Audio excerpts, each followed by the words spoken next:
નમસ્કાર વિદ્યાર્થી મિત્રો, આજના આ વિડીયોમાં આપણે જોવાના છીએ ધોરણ 12 હિન્દી વિષયનું મોસ્ટ આઈએમપી પેપર સોલ્યુશન જે બોર્ડ પરીક્ષા 2025માં તમને ખૂબ જ ઉપયોગી થશે. તો ખાસ આ વિડીયોને અંત સુધી જરૂરથી જુઓ અને વિડીયો પસંદ આવે તો વિડીયોને લાઇક કરવાનું અને ચેનલને સબસ્ક્રાઇબ કરવાનું ભૂલશો નહીં. તો ચાલો વિદ્યાર્થી મિત્રો, અહીં આપણે વિભાગ બીનું સોલ્યુશન જોવાના છીએ. આ પહેલાં આપણે વિભાગ એનું સંપૂર્ણ સોલ્યુશન જોયું છે. તે વિડીયો તમે ન જોયો હોય તો આ વિડીયો સમાપ્ત થયા બાદ તે વિડીયો પણ તમે જોઈ શકો છો. ડિસ્ક્રિપ્શનમાં એ વિડીયોની લિંક મળી જશે. तो विद्यार्थी मित्रों, सर्वप्रथम तमने निम्नलिखित प्रश्नों उत्तर दिए गए विकल्पों में से सही विकल्प चुनकर उत्तर लिखिए. 8 विकल्पों तमने आपवामां आवशे અને વિભાગ બી ટોટल કેટલા ગુણનો હશે? તો કે વિભાગ બી ટોટલ 25 ગુણનો હશે અને એમાંથી તમારે 8 ગુણના આ વિકલ્પો હશે. તો તેમાં સૌપ્રથમ વિકલ્પ નંબર 1 છે કે ઓલોરી કા क्या अर्थ है?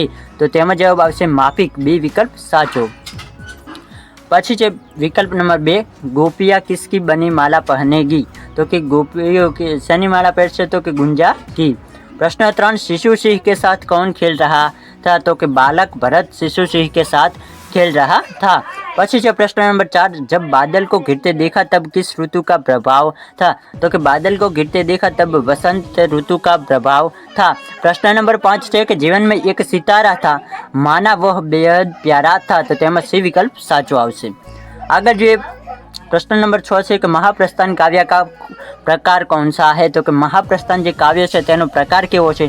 તો કે ખંડ કાવ્યાંશ. શું પ્રકાર છે? महाप्रस्थान કાવ્યનો પ્રકાર ખંડ કાવ્યાંશ છે. પછી છે પ્રશ્ન નંબર 7 કે બેરંગ બેનામ ચિઠ્ઠી में कैसा दर्द है? तो कि बेरंग बेनाम चिट्ठी में अनहका. કેવો દર્દ છે? તો કે अनहका दर्द છે. પછી છે પ્રશ્ન નંબર 8 કે हारिल बनकर कवि कहाँ बसेरा करना चाहता है? तो कि हारिल बनकर कवि कहाँ बसेरा करना चाहते हैं? तो कि पीपल के वृक्ष पर. જ્યાં વિદ્યાર્થી મિત્રો તમારે બી વિકલ્પ સાચો આવશે. પીપલ જે પીપળાનું વૃક્ષ હોય ત્યાં કવિ હારિલ બનીને બસેરો એટલે કે રહેવા માગે છે. હવે જોઈએ રચના કે સાથ યોગ્ય પાત્ર જોડા મિલાકર લખીએ. એટલે કે તમને એક કોષ્ટક જેવું આપવામાં આવશે, તેમાં તમને કાવ્યનું નામ અને તેની સામે લેખકનું નામ આપવામાં આવશે. તમારે સાચી જોડણી સાચો જવાબ લખવાનો રહેશે. તો તેમ પણ 2 ગુણનું પૂછાશે, એટલે કે 9 અને 10મો પ્રશ્ન છે. તો જો બીત ગઈ સો બાત ગઈ, તો તમારે આ રીતે જવાબ લખવાનો રહેશે. અહીં વિદ્યાર્થી મિત્રો મેં તમને ઉદાહરણ સહિત સમજાવ્યું છે. 9મો પ્રશ્ન તો કે જો બીત ગઈ સો બાત ગઈ, તમારે એવું પણ લખવાનું.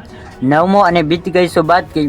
ત્યારબાદ આમ જવાબનું નિશાન કરી અને જે જવાબ આવતો હોય, જેમ કે આ જો બીત ગઈ સો બાત ગઈ તેમાં હરિવંશરાય બચ્ચન જવાબ આવે છે, તો એ બી વિકલ્પ કરી અને હરિવંશરાય બચ્ચન તેની સામે લખવાનું રહેશે. પછી છે બે રંગ બે નામ ચીઠિયા. તો તેમાં શું જવાબ આવે? તો કે સી જવાબ સાચો આવે છે, એટલે કે રામદ્રસ મિશ્ર. તો તેમાં પણ પહેલું આટલું લખવાનું અને ત્યારબાદ તેમાં આમ સી જવાબ કરી અને રામદ્રસ મિશ્ર લખવાનું રહેશે.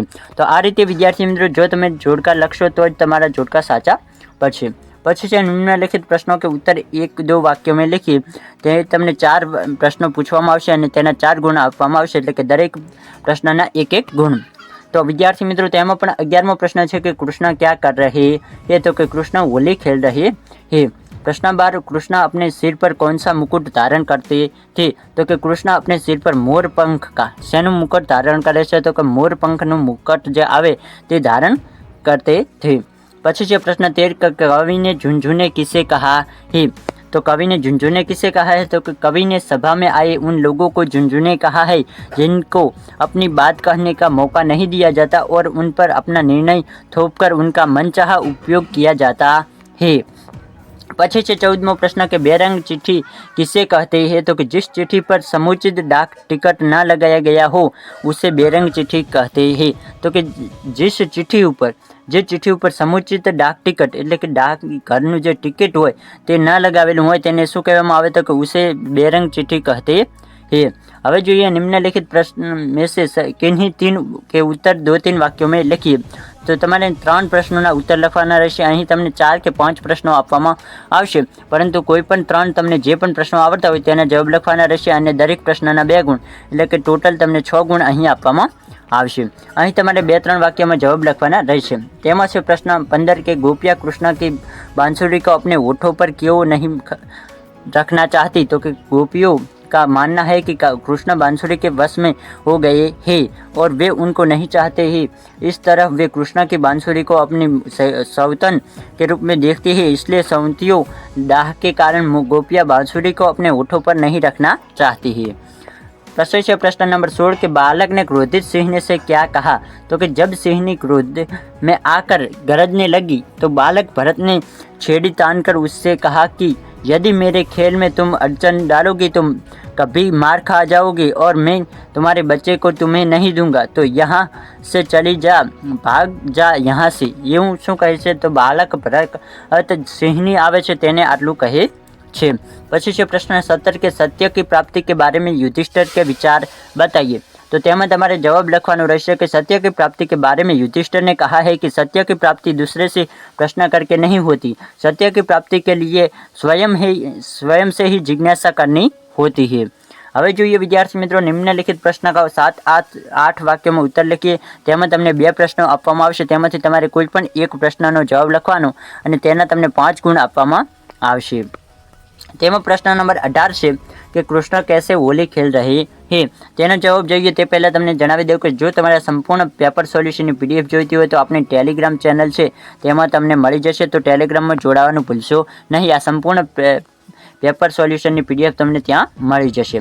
तो जवाब वांचिए कि ब्रज में श्री कृष्ण होली खेल रहे हैं। इस अवसर पर बांसुरी, चंग और डफ के अनोखे स्वर सुनाई दे रहे हैं। श्री कृष्ण के साथ ब्रज की युवा नारियां तथा प्राण प्यारी राजी है। श्री कृष्ण इस अवसर पर अपने हाथों से चंदन और केसर का छिड़काव कर रहे हैं। वे अपनी मुट्ठियों में लाल लाल गुलाब भरकर सबके ऊपर डाल रहे हैं। छेल छबीले सुंदर कन्हैया तालियां बजा बजा कर धमार राग के गीत गा रही है। आ पण विद्यार्थी मित्रों एक प्रश्न पूछायो है कि कृष्ण कया राग में गीत गाई रहा है? तो कि धमार राग में गीत गाई रहा था। ये तमारे प्रश्न एक वाक्य में पूछायो है।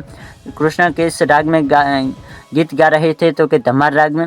इस तरह ब्रज नारियों के साथ भाग खेलने से समूचे ब्रज के गुलाब की भारी गर्द उड़ रही है।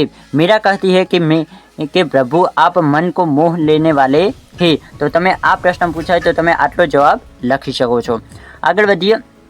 एना ज अथवामां एक बीजो प्रश्न तमने पूछवामां आवे कि बेरंग चिट्ठी में लिखे दर्द दुख का वर्णन कीजिए। तो कि बेरंग जे चिट्ठी हती तेमां शुं दर्द अने शुं दुख छे तेना विषे तमारे वर्णन करवानुं आवे तो तमे एना विषे आटलुं लखी शको कि कवि ने बेरंग चिट्ठी में दर्द दुख का वर्णन किया है। बेरंग चिट्ठी का दुख है कि उसे प्राप्त करने वाला कोई व्यक्ति नहीं है। इस चिट्ठी में किसी व्यक्ति का अनहका दर्द किसी आदमी के नाम लिफाफे में बंद है। वह दर्द उस पते तरह कांप रहा है जो टहनी से टूटकर गिरता है और उसे यह पता नहीं होता कि उसका सहस्र क्या होगा।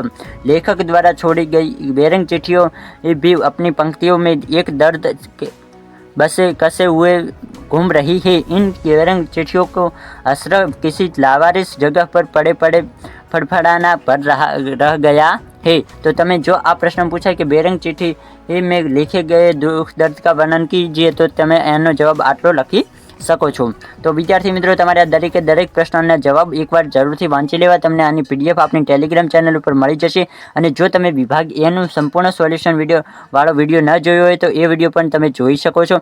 આ સાથે જ તમારે જે હેતુલક્ષી પ્રશ્નો હોય તેનો સંપૂર્ણ જેટલા પણ મોસ્ટ IMP હેતુલક્ષી પ્રશ્નો કહેવાય તેનો વિડીયો જોવો હોય તો એ પણ મેં બનાવી દીધો છે। તો એની લિંક પણ તમને ડિસ્ક્રિપ્શનમાં મળી જશે, તો એ વિડીયો પણ જોઈ શકો છો। બાકી આપણે મળીએ ફરી કોઈ નવા વિડીયો સાથે, ત્યાં સુધી આવજો।